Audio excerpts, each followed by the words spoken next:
Energy producers use the electric actuator to provide accurate, emissions-free control of their production processes. In a previous video, I showed you how to calibrate an actuator for your specific valve. Today, I'll show you how to wire it in and install it for operation in oil and gas applications. I'm Ryan with Kimray, where we help energy producers solve their biggest control challenges.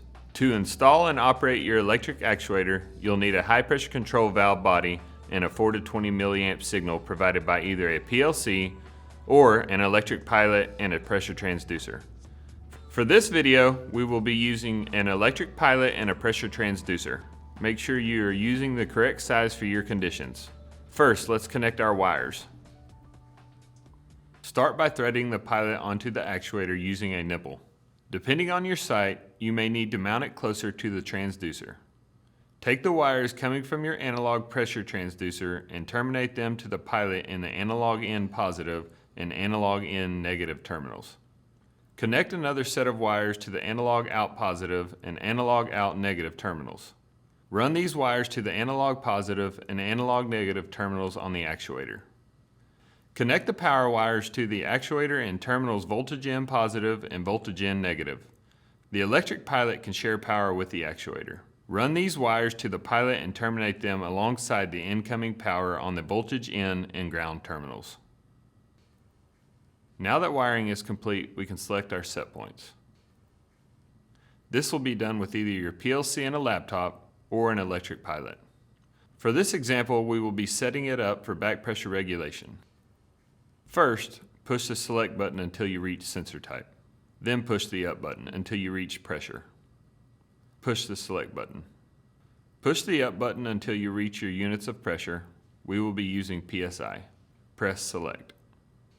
Now use the up and down buttons to set the maximum and minimum working pressures of your pressure transducer. For this example, we'll say the transducer maximum is 2000 PSI and minimum is 0 PSI. Press select. Now it will display control settings. Push up to get to the application menu.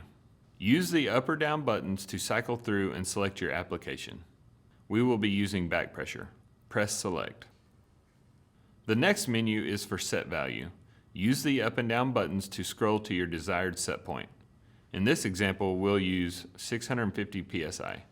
Press select to enter that value. Now press select until you get to the mode menu. Then use the up or down buttons to cycle through and select manual mode. Move the controller output to 50%. This will open the valve approximately halfway and allow pressure to flow through. Press select. Press select until you get back to mode menu. Press the up button and select auto tune. The pilot will now send varying signals to the valve to see how it reacts. This should take 10 to 15 seconds. Once it has completed auto tune, it will automatically move to run mode and begin controlling your set value. Now your pilot, actuator, and valve are set up for back pressure regulation. If you ever need to change your set value, you won't need to run an auto tune again. You will only need to do that if you change your valve or trim size. The setup process with the electric pilot is similar for other applications. In our video about the electric pilot, we walked through the setup for 6 different applications.